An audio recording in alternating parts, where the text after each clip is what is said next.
Viral ang malumpusong o successful nga organ retrieval didto sa Eastern Visayas. Kauban niini na nawagan ang mga eksperto ug dugang pa nga mga donors kay dako ang pagkinahanglan sa mga organs. Mobalita si Mobile Journal Francis Vera.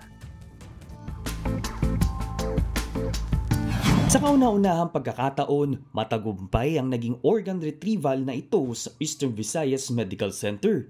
Ang mga doktor at nurse, binigyang pugay ang pasyente sa pamamagitan ng honor walk. Nakakaantig ang tagpong nito, pero sa totoo lang, iilan pa lang daw talaga ang nakakaalam ng organ donation sa bansa. Kabilang sa mga naging organ donor ang gurong si Annalisa Sala. 18 years old lamang daw siya nung idonate niya ang kanyang kidney para sa kapatid na nagdadialysis. Yung hirap po ng kapatid ko, nahirapan siyang huminga, nangangati. So yung mga iniinday niya, hindi siya makatulog.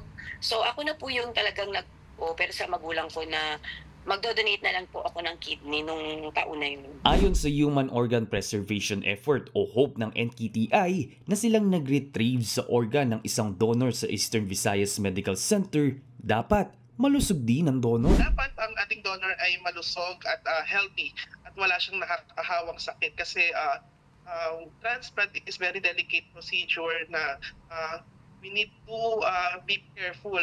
So we need a healthy organs para makabalik sila sa dating nilang pamumuhay. Paglilinaw nila, hindi porke may organ donor card ang isang pasyente, hindi na ito gagaling sa karamdaman. Nakita ng doktor na may organ donor card yung pasyente, iniisip ng relative hindi na raw gagamutin. So hindi po totoo yun. Hanggat po may kita kami pag-asa na revive yung pasyente or makabalik siya sa normal niya buhay, gagawin po na namin. Isa naman sa pagsubok na kinakaharap nila ay ang kakulangan sa mga organ donor, lalo na raw ngayon na maraming nangangailangan ng organ transplant. Kaya I encourage our fellow Filipinos, ating mga kababayan na tulungan tayo na i-promote din ng organ donation. Talagang yung awareness po ang kailangan po namin. Hindi po ito katulad ng ibang programa ng DOH na kilala na. So we are exerting effort po para po i-promote ang organ donation. Sa mga nais at interesado maging isang organ donor, mag-register lamang sa kanilang page para makakuha ng organ donor card. Mobile Journal Francis Rivera po, hatid ang mukha ng balita.